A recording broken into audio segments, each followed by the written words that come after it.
book 4 of 2020 was Existentialism by Walter Kaufman. So I borrowed this book from the library because I wanted to read philosophy.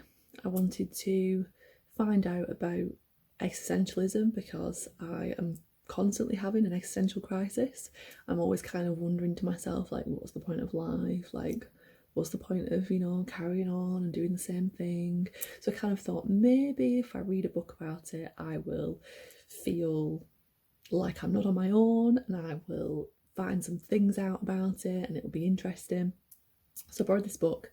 It's basically a collection of writings from various philosophers. So there is Dostoevsky, there is Kierkegaard, there's Nietzsche, there's Rilke, Kafka, Ortega, Jaspers, Heidegger, Sartre and Camus.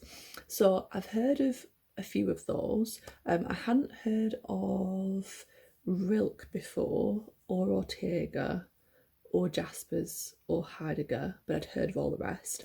And in the beginning, there's a contextualisation from Kaufman about existentialism, about how each of these kind of philosophers have contributed towards it and kind of like the times that their writings were prominent. There's a little bit of that. Now, I did enjoy some of the philosophers' writings. So I enjoyed Dostoevsky. When I was reading it, I was like, wow, he's writing kind of like what my thoughts about things are, which was kind of weird. And I did enjoy Kierkegaard as well. But the others were kind of a bit like, it's difficult to read them when you're not like informed completely in philosophy, if it's not your subject, if you're reading it as kind of like just as an extra addition to what you already know. I mean, I imagine people that study philosophy would kind of read them and find them, a lot more in them than what I did.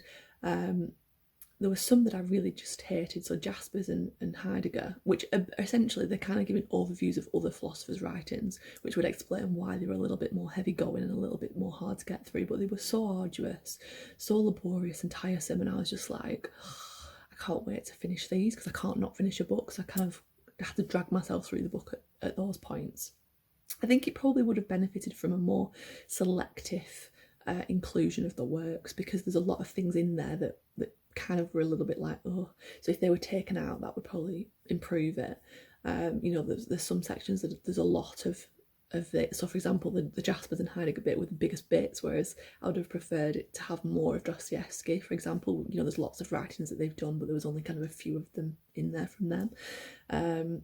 It also would have benefited from a commentary from Kaufman, who I assume is like an expert in the subject, to explain the existentialism in them, because coming at it from a kind of reader who isn't kind of adept at interpreting those primary sources, it was difficult for me to kind of see what the existentialism in them was and how that could be like explained and interpreted. So it would have benefited from that.